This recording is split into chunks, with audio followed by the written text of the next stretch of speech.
Welcome to Girl Biz. Again, I'm your host Khadija, and I'm here with Dr. Beyhan Farhadi. She's going to be talking about education and careers in education with us.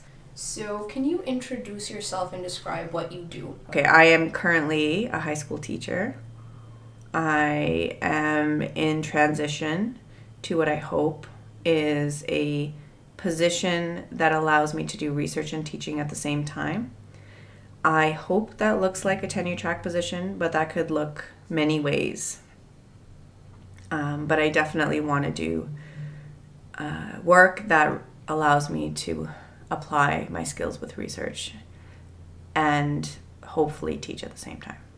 And so in that transition period, I am doing what a lot of people do when they finish their PhD, which is fulfilling their responsibilities around the work, which requires communicating the results. And so I do a lot of presentations, a lot of writing for sort of popular venues, and I'm also working on getting my research out to peer-reviewed journals. Yeah. And you've been doing interviews lately, including this one. Yes. A lot of interviews. Yes, a lot of interviews, a lot of public speaking, because I got into the work I did, or the research I did, because I had a question that emerged from my own practice, and it was not a sexy question. It wasn't. I did an ethnography, which kind of looks like going into the field, in the kind of in the ways it's been romanticized, like going out into the field and watching a othered culture and observing them and writing notes about them, and then going back and sort of conveying objectively all of the sort of behaviors and patterns that make a culture a culture. So I decided I would use that approach to studying online classrooms. And ethnography has been used in a classroom setting often. There's a whole sort of area of research that is like educational ethnographies. So often that looks like a researcher going into a school, often in an impoverished area. So when we're talking about these kind of like tropes of like going in the othered and going into an impoverished area, sort of observing the culture of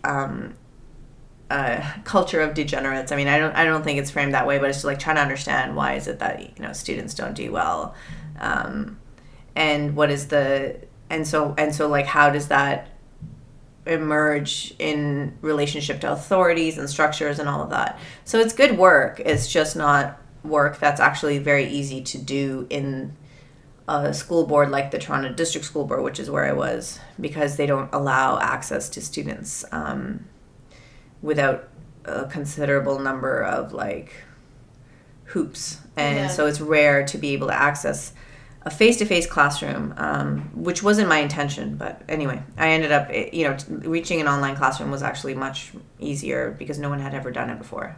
So they didn't even know what they were saying yes to. Yeah. No, really, they didn't. And then I think they didn't expect it to go anywhere. And then the Minister of Education in Ontario had, in March announced that all students would be required to take at that time 4 credits to graduate, which again is unprecedented. Like nobody in the world has that requirement. The most we have is like there are 5 states in the United States who do require 1 credit. But again, that's like very understated. Online learning is used a lot in the United States with charter schools and universities, and it's often shown to increase inequality in schooling. So it was surprising that the government would go to what has been largely understood as such an extreme sort of policy position. So they have since reduced it to 2, but it's still quite a bit, and we don't know what it's going to look like. So I am the person that's like able to talk about these things because I'm just lucky. Like I was lucky that my research became relevant in the scale that it did. So all this to say, whatever it is that if you were to ask me this question in another 2 years, I would probably say all of it was an accident. Yeah. Like even going to grad school was an accident. I didn't intend on it. How did you end up in grad school? Because you had that question? I had that question, but the question wasn't what drove me to go to grad school. I didn't have family members that I knew who went to grad school, and so I didn't know that that was a thing you could do. I had completed my my degree, and then I couldn't get a job as a teacher, and so I took contract work, temporary work, and decided I was going to do my master's degree in English, and finished that, and went to teach. And when I was teaching, there were changes in the school system, and because of declining enrollment and all of that, a lot of teachers got moved out of their positions. I was one of those teachers, but I didn't know that that was going to be temporary. So I assumed when I would change schools that it was going to be a permanent move, and I was very unhappy with the placement. And at that point, I had had my first child, and thought, what am I going to do when I go back? And I said, like, what can I do? And I just thought that I would apply to grad school, like to do my PhD in geography of all places, which does not, it's a very unconventional place to land as an education researcher. But I'm an unconventional person, so I think it's worked really, really well for me. So that's a very long-winded answer to your very short question. And so you said that you had a question. It was an unsexy question. Yes. What was the question? The question is, how was online learning shaping student identities in schooling? Identities. Yeah. Okay. And what have you found so far? I found that schooling impacts, what it was affirmed is that schooling impacts students and how they see themselves significantly. It's a formative space for identity. Yeah. Students learn about who they are as people, and sometimes that's forged in a relationship to teachers and relationship to their peers. Online, there wasn't that process taking place, but what I was interested in was not so much what was there, but what wasn't there. And I wanted to sort of think about, like, what could I see, and what did I make of what I saw? And what I saw was students, and interviewing students as well, they talked a lot about how they learned online, and a lot of it was transactional. And I'm trying to think about how that kind of transactional relationship to knowledge is in some ways reflective of their, like, identity formation too, right? What does it mean to be educated now? And that definition, I think, is changing compared to what we understood education to look like maybe a few decades ago. And can you describe what you mean by transactional? So knowledge becomes something that I don't need a teacher or peers to deliver. It is something that can be delivered.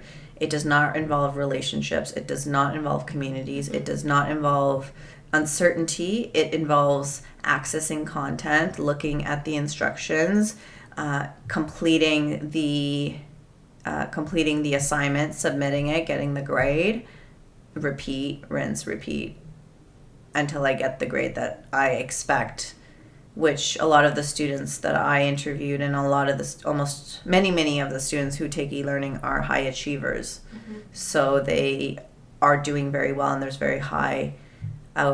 a very sort of high average for e-learning in this board because of the way it's organized. So I was also interested in, like, how is it that we can, from a kind of institutional perspective, understand how online learning can be, like, delivered in a specific way based on how an institution organizes it. Because in our board, there's, like, the students don't drop the courses because it's tied to their full-time funding. And so they don't actually have easy access to it because there's a lot of gatekeepers who make sure that if you need to be the right, so-called right candidate to take it.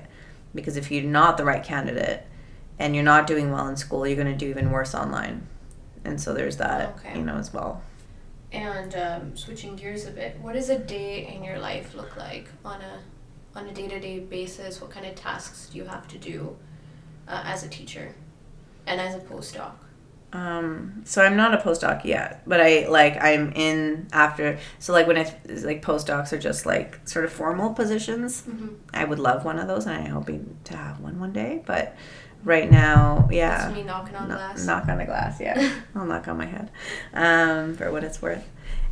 Yeah, my day looks like I also have a family, and I think being a woman, and trying to be an ambitious person is an impossible situation. So I try to do all of it, and I don't want to be commended for doing all of it, because I actually think it's an unrealistic expectation. Just because I'm trained to do something that's terrible doesn't mean we should continue doing something terrible. So yeah, I can. Everyone's like, oh, that's amazing that you can do all these things, and I know I'm proud of myself for doing it, but I also don't think that that's something that we should be proud of creating the conditions for. So my day looks like waking up at 4:50, taking care of my health, going to work out, coming home, getting ready, leaving the house by 7:15, getting to school, which is about an hour away, starting to teach at 9. I stop teaching at 3:30. I leave by 4. I'm home by 5. Pick up the kids by 6. Feed them. And depending on my partner, whether he's home, he's often home. So we share that care work. So that's, between 6 and 8, it's a routine with them. Around 8, they start getting ready for bed. 8:30, we usually settle down by like 8:39, and we have about an hour and a half for us to connect to each other or ourselves and go to bed, wake up, and repeat until Friday, and then enjoy Saturdays thoroughly and dread Mondays on Sundays. I hate that. Except today is Monday. Today's Monday is good. Today's Monday is good. That's right. Yes, it doesn't feel like a routine right now, and this is good conversation. But yeah. And you were saying as well, you have, as someone who's recently finished a thesis, you have certain presentations that you have to do, and for teaching as well, you're doing a lot of planning. So there's a lot of extra stuff in there. Absolutely. So if I were to go through the week just like that, it would be a fantastic week. Yeah. But often about twice a week, like every Fridays, I'm downtown. I see my therapist regularly. That's because good. He keeps me connected to how I'm feeling, so that I'm not internalizing and bottling everything up. And so that's also taking care of my mental health, including my physical. I'm a person that compartmentalizes everything. So I'm like, health check, mental health check. I'm doing all the things I'm supposed to do. Career check. Kids check. Relationship check. And social life check. Yeah, unfortunately. And I want to say that I can be like, I try to be present for all of it. Anyway, so I've lately, since September, I've been presenting about twice a month. So that means like 2 weekdays out of that month. So 2 of my weeks are interrupted with some kind of speaking engagement. And I'm really happy to do it because I feel purposeful. There's a lot of political unrest right now, and I feel like my voice matters. And I feel like my voice shifts conversations and creates pressure. And so that's a responsibility. And then also I try to take some hours of my weekend writing. And so those little pieces do really impact my life because I feel so squeezed for time and trying to do right by the people that I've committed to, and then also myself and what I want. It's impossible. Have you seen that meme of Cruella de Vil behind the wheel? And the caption is, me trying to drink water, go to all my appointments, exercise, and hang out with all my friends. Yes, that's me internally. Yeah. Yeah, that's me internally. Because I also have to check my hygiene. I have to check how I look and make sure all the things are I'm not wearing my pants backwards. It's a thing. Actually, like a couple times a day, I'm like checking to make sure your pants are on my right the right way, and my sweater is not upside down. You could start a new trend. I could. I'm sure nobody would notice that even if I did. Gucci's like gonna appropriate it one day. See, like, I know. people like wearing backwards pants. What is a misconception that most people have about your field, and interpret that how you will, whether that's how most people have misconceptions about teachers, or how most people have misconceptions about PhD students, wherever you want to take that question. Both sides have misconceptions about the other. Okay. Like entirely misunderstood, which puts me in a professional, like, ambivalent space, because I don't feel like I belong in either space, because both spaces don't understand one another. So, for instance, I'm often asked, why are you teaching? Because why would someone that has the platform and the kind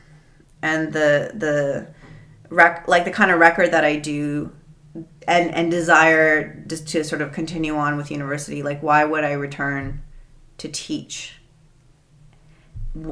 That's often asked by teachers. They don't understand that what it means to be in grad school is to generally get poverty wages, to present for free, because that's what you are to do that's what you would do if you were a tenure track, if you were a professor in a tenure track position. So you'd be getting paid to present. That'd be part of your compensation. But as a grad student, you're in training, so you're expected to do it for free. And that if I'd be on this kind of like sessional and never-ending sessional sort of loop of being sure if I can get a job next semester, next term, applying constantly, not getting positions that I want to teach. I think that's a huge thing. Right now I'm teaching English and I love it. Like, I love the content. I get to I have so much creative freedom over how I deliver and what I say, and what I teach.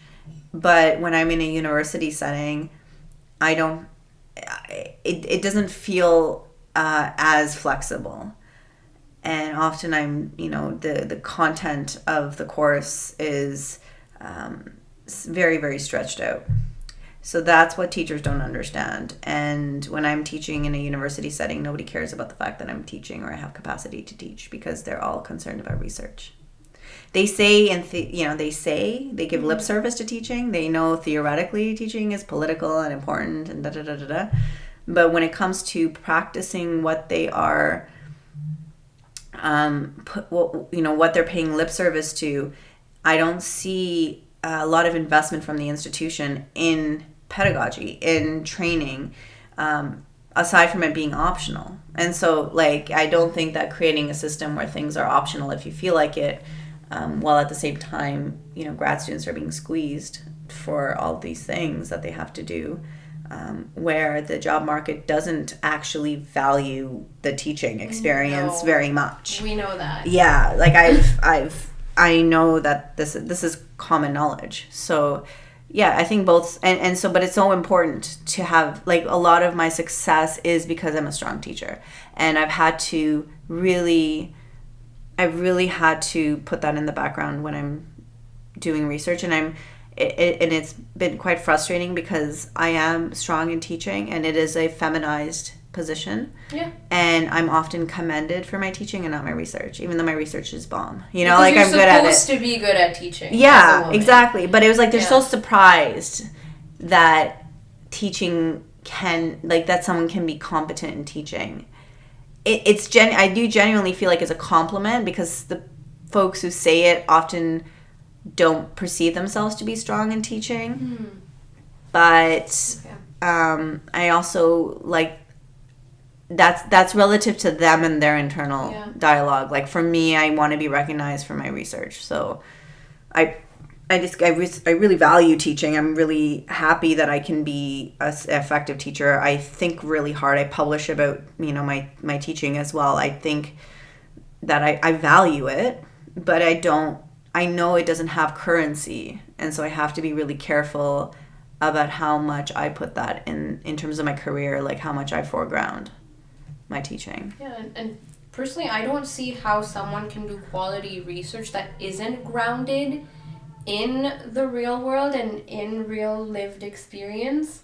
Otherwise, you just get a bunch of like abstract theoretical stuff that really, like, how many times is that going to be cited in other papers if it's not relevant? Well, by your friends, maybe. Maybe by your friends. What is a misconception you had before you became a teacher, before you went to grad school? I think I didn't realize how much my history would play out. It is very much about encountering yourself when you're teaching, and like all of it, right? Your research question isn't coming out of thin air. We research the things close to us. Yeah. And we see things through a perspective that's informed by our lived experience. And that's been an area that I've like really valued. And I see such a like separation between people who still look at research as an objective exercise, like a purely objective exercise, versus an exercise that is informed by lived experience, which brings us to a specific lens, and that all lenses are partial. And I think that like finding language to talk about that was really like empowering.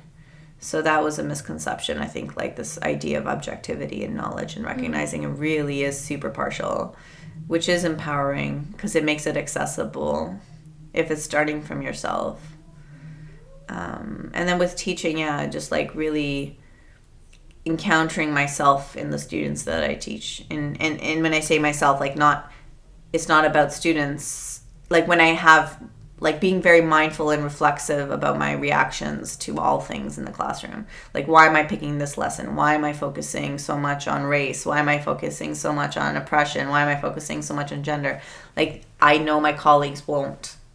I do, because that's part of my lived experience as well. And it's in the books you probably pick for the 100%. classroom. It's in when I can pick them, yeah. when you can pick them. It's in the questions you pull from the text. Yes. Yeah. Everything is interpreted through lived experience. Yeah. I love that. All right. What is your least favorite thing about your job? Adults. Mm-hmm. I mean, that's why I went into teaching. Because, like, I love, like, I was such a shit disturber as a teenager. And I always promised myself never to forget what I was resisting. And I never have forgotten what I'm resisting. And every time I'm around young people, I'm reminded of how egregious adults can be with their, like, abuse of power. And as I started to accumulate power myself, I started remembering like the responsibility I had and feeling really angry at adults who were not exercising their power responsibly. And so I have this kind of very productive anger where I look at people who should know better and hold them to account. I'm like, if you're earning 6 figures and have a position of responsibility, do your job. Like, I think that's kind of my response to adults. Maybe I need to be more compassionate with them, but I'm really compassionate with young people. And I feel like young people are in a space where they can make tons of mistakes, learn from those mistakes. I don't have patience with people who put other people's lives up for grabs because they just are not able to suspend their own issues with themselves to be able to do their job. What are some of the things that you resisted as a teenager, or some of the things that you find your teenage students resisting? Hypocrisy, unethical behavior, and like a lack of kindness and compassion. Basically all the things we're telling them to do and then not modeling those things, and they see it from such a micro perspective. So they really have a good eye for like, who is the teacher paying more attention to? How is the teacher moving through the room? How is the teacher responding to the student who walks late who walks in late, how are they responding to a student who is using profanity or like not able to regulate themselves?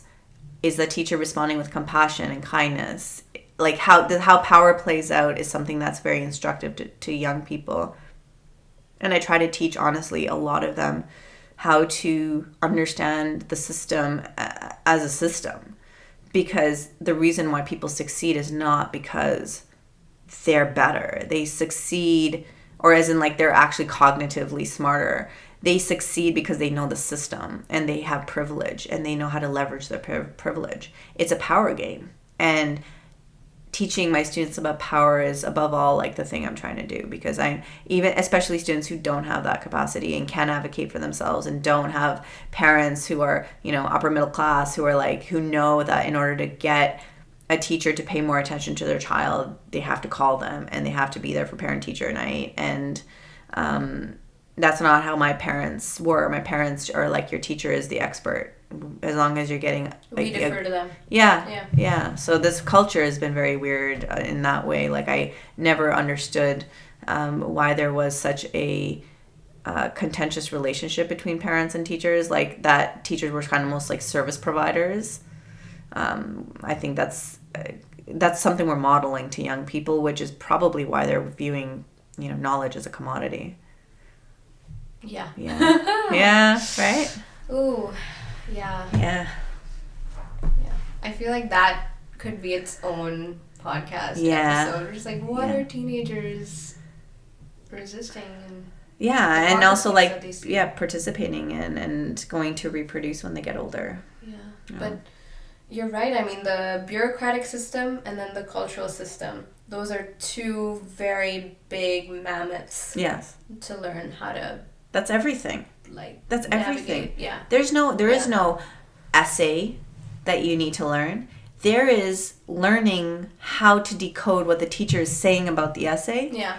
Because there is certainly a structure that we can follow, but there are things you can do to tweak it to get it to your 85 to 90, like it's like, does your teacher want you to use first person or third person? Does your teacher want you to include our sort of, what do they call it, like a roadmap after your thesis, or do they want you to incorporate, like, all of these kinds of minute details? I tell students, you need to ask your teacher, because I survey the teachers before I deliver the lesson, because I know that they're going to go into their class and they're going to have a different game. And as much as teachers want to say this is objective, to a point, sure, clear writing is objective, and to a point, like, communicate well is to communicate well. But there are pieces of this sort of puzzle of, in the formula of essay writing, for example, just from, there's all kinds of ways that this plays out, but this is just the most common of learning those rules. I think, to speak to your point earlier, I think adults forget what it's like to be teenagers because they don't want to remember what it was like to be a teenager. I don't know. Something or they had a great time. I mean, part of that I don't understand too. I don't identify with people who had a great time in high school. You know what I mean? It's like, how was your high school experience? Fantastic. What'd you do? Oh, I had tons of extracurricular activities. I had a group of friends, and I lived in the same place my whole life. And it's like, oh, so really nothing. No, great. I had like extracurricular activities. I went to piano lessons, swimming lessons. I'm like, cool. Healthy envy here. Yeah. That was not me at all. Wasn't me either. I was very heavy into extracurriculars in middle school, and then when we moved here, right before high school, I suddenly lacked the ability to do any extracurriculars. I was only focused on surviving from 8 to 3 p.m. and going home. I just did not have enough mental space. I was adjusting to a new culture. Did you go to university and stay on campus? No, See, I lived at home. That's the other thing. Also, very, very much felt like an outsider for not having a normative experience. Maybe then it would. You know how easy it is to get a job with social capital if you know the people you went to university with. You need something this is how people get jobs. Yeah, and that's what also surprised me of how important it was. I know people say it's who you know, but it really is who you know. Really I hate it. It really is who you know. And I think for my parents, because, I mean, we come from that very South Asian, very immigrant perspective, which is like, why would you pay so much money to live on campus? Why? Just now save money, live at home. Now I'm understanding why. Yeah, me Because too. those connections are built there. Yeah. Yeah. Like, those connections are built over the kegs. Really. Yeah. And like, partying in someone's room after exams. There are, the social connections that take place at university are unreal. And I wish someone told me what those were, because I might have like pushed myself to go into debt for it, because I think that, I mean, now looking back it's fine, but I do think that there was there's a lot I missed not having that. I don't know that I personally regret it. I just feel like it would have been a different experience, and I feel like I'm always playing catch up. Mm-hmm. Yeah. You wouldn't have. If you weren't on campus, you wouldn't have played catch up. Yeah.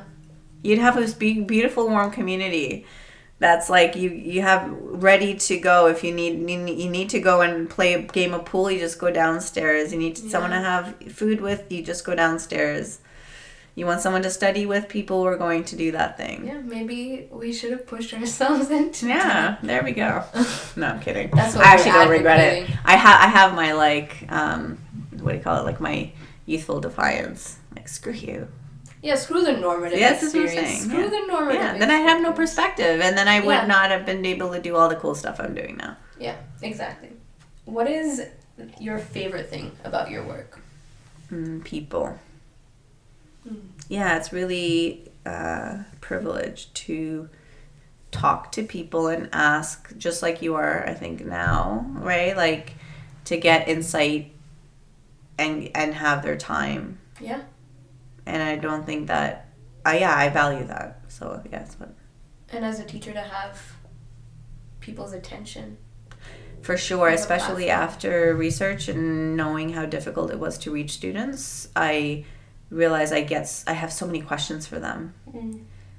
Like, what are you into? What's going on in this world? What is TikTok? Really, though? It is What is TikTok? Yeah. Oh, I had to learn what TikTok is because I assigned it. Well, I didn't assign. It was part of a media unit, where our media activity, where they had to interpret Othello using media. That's cool. And they had to analyze the media conventions they were using. So I'm like only 23, and I'm realizing that I'm having to ask my 15-year-old sister, what is TikTok? What is a hype beast? And she just laughs at me, and I'm... What is a hype beast? Okay, so what I understand, I was like, what is a hype beast? So she explained to me it's someone who's really, really into labels. So I was like, okay, like a brand whore, because that's what we used to call them. And then she explained that it's someone who's very into particular brands. So like, not just any kind of brand. Hype beasts are not into like Chanel, for example, even though Chanel is a brand. Hype beasts are going to be into Gucci. They're going to be into Adidas. Really? Yeah. All right. And hype beasts are more I'm going to ask the kids about it tomorrow. It's more so guys. Yeah. I would ask about I will. Yeah. I'm so curious. Yeah. It was very interesting because I was like, oh, like we just call them brand beast? whores. Hype beast. Why hype beast? Because they're like into the hype of brands. Beast. Beast, maybe they want to act cool, and they like to When I think of of themselves as beasts. Oh, okay. Oh, because if it's masculine, that makes sense. Masculine. Oh, okay. Yeah. Like girls don't typically call themselves hype beasts. That's what I don't understand. Yeah. Although I'm sure a girl could be a hype beast if she were into those brands, but yeah. Right. Okay. How did you pick teaching? I saw teachers in front of me. I didn't feel like I had I never felt like I had options. I didn't really sit there and go, oh, what job am I going to do? I'm like, oh, teaching. I'll do that. That's what I've seen my whole life. Yeah. All right. And you mentioned your educational background a little bit. Was your undergrad in English? Yeah, it was in English and Spanish. Yeah. And then you did a master's in English as well. Yeah. And where did you go to school? York University for my undergrad and my master's, and then U of T for my PhD. Okay. And did you take a gap at all between undergrad and your master's? Yeah. Maybe a year. I wasn't planning on doing my master's degree. So yeah, a year. What did you do in that year?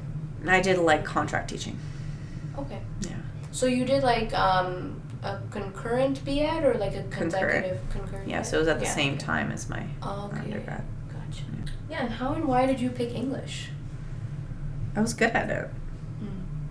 A teacher said, "You're good at this." And I said, "Okay, I'll take more of it." And that's why it's so important to have a teacher who's like, "Hey, you're good at this." I know. I would never have. And that was the same with my master's degree. My professor said, "Hey, you're good at this. Have you thought about it?" I didn't have parents doing that. I think otherwise it's parents. Otherwise it's parents going, "Hey, you're good at this." You need some sort of adult. Yeah. Yes. To be like, "Oh, I see this in you that you may not understand is valuable currency. Yeah. Why don't you develop this?" So we do need that external validation. And Spanish. Why'd you pick Spanish? I have no idea. I'm so happy I did. Yeah. I have access to so many interesting people and so many interesting cultures. It's a big part of who I am because of those communities. So I do think everything happens for a reason. Yeah. I'm learning Spanish right now, and I agree. Are you? One of the unexpected, I just wanted to be able to understand Spanish music. Yeah. And, I've just always loved it. But what I'm realizing is a lot of therapists who have Instagram accounts are actually doing decolonizing work, and they tend to be Latino, Latinx. And I can understand their Spanish posts better. Yes. And I feel like, I have something to connect to you on. Yeah. Because I'm learning your language. Yes. And we don't have to speak or write in English with each other. Yeah, my radical politics were formed through Spanish. That's awesome. So what is something you learned back in your school days that you feel you've carried with you? Like, when you say school, I guess I can interpret that. Like undergrad, or however you want to interpret that. But something you learned back then that you're using now. Or something that's stuck with you. I was surprised by how it's all about confidence. Yeah. I was shocked by how many people I really loved and admired and respect were dealing with confidence issues. And I'm an unusually confident person, probably because I was an only child. And my family was like, "You're amazing," all the time, right? Like, yeah, okay. I'm like, okay. I just didn't know. I mean, that's the one good thing that came out of my family is that it's my, I know what I'm good at, and I try to remain humble about it because I know how much I need to learn, but I also know what I'm good at, so I don't have imposter syndrome or go, "Do I belong here?" I'm like, yeah, I belong here. I'm making space for myself here. I don't feel like I'm reflected anywhere. So part of that was... You don't care. Well, part of it was me going, how is it that you don't have confidence when you have so much community? How is it that you don't have confidence when you have so many resources, when you have so many people who look like you and think like you and that you can talk to and have similar ideas about? And I never had that. And I never felt like I could go to... I had peers that I could go, we think the same way or we... So... part of it was I don't know if I had to be confident to survive. I had to figure out my own space. And because that I think is the privilege of oppression, whatever that looks like, right? Is that you have to carve out space for yourself always, everywhere, all the time. And that is a very powerful thing to do. It's actually a skill to be able to carve out the space for yourself. And that skill is, I think, also useful for careers, right? When you're thinking about what it means to... Because I'm, taking next year, I'm done. I'm not going back to teaching after this. I'm taking a break from high school. I don't ever want to say never, because I don't want to jinx the world, but I would be very surprised if after this year I return to teaching high school full-time. I mean, maybe, once or twice a week, but I cannot see myself... So I have to make something of myself. I have to make some space for myself and something of this thing. And I don't know what this thing will do, but I have to figure this out next year. So I will be next year, in the worst of circumstances, I will be sitting here figuring this out. And I think there's a time when one chapter closes type of thing, and you're like, you've done the high school thing. Yeah. You've done the teaching high Yes. school thing. Yeah. And you're like, I want to explore this new space. Yeah. And these new skills. Yes. Yeah. Yeah, which is also, like, continues to be a lonely space. Yeah, research is... It's a very lonely Yeah. space. I mean, I because, and also, like, my peers are everywhere doing all kinds of things, so I don't even have, like, this kind of station community. What was your first job? The first thing you ever got a paycheck for? I think it was actually my stepmother was an administrative assistant at a doctor's office, and I was able to get a job there for the summer. But that was my first job that I ever got a paycheck for. But that was connected to family, and when that ended, I was working at Fairweather. Yeah, I know that yeah, too. it was terrible. And yeah, retail, and then I was at the Hudson's Bay Company doing administrative stuff for almost my entire university career, which was really a good gig because it was not like I was behind a desk and doing the thing that undergrads love to do, which is to do your homework and read while it was like quiet. Yeah. Yeah. That is a good gig. It was a really good gig. That is a good I got gig. lucky. Yeah.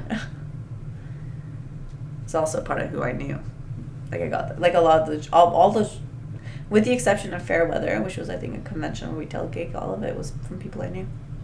Have you ever doubted that this work is what you're supposed to be doing? And interpret that how you will. Have you ever doubted that you were supposed to be a teacher? And you did mention that no, you've never really doubted that you were supposed to be in a space. No, I don't. Yeah. I don't know. I'm hoping Yeah. that the work pays off, but I do. I think I was brought back to teaching this year for a reason. Like it's been really a huge learning experience to return as a different person than I left. It's giving you feedback. Totally. Yeah. So I'm learning a lot, but I will have tapped out my learning, and I'm hoping that whatever it is I'm supposed to be doing will be different. Yeah. And there is, I don't remember her last name, but Whitney, I think it's Whitney Johnston, she wrote Disrupting Yourself. Mm-hmm. She says once you're at the top of a learning curve, it's time to be at the bottom of a new one. Well, that's a really good point. And I love the way she phrased that. Yeah. It really makes sense to me. Or even just the way you said, tapped out. Once you've tapped out and gotten all of the sap out of a tree, you want to move to another forest type of thing to make that very cheesy. Not to burn it down. Not to burn it down. Or maybe. Sustainability. That's right. And that's all we have time for this week's episode. All of Dr. Farhadi's links will be in the description below. If you enjoyed this podcast, please consider contributing to the Patreon. And I want to thank you all so much for your time and taking the time out to listen. I really hope you enjoyed the podcast, and I hope you'll tune in for next week for part 2 of my conversation with Dr. Farhadi. Thanks, and have a great week.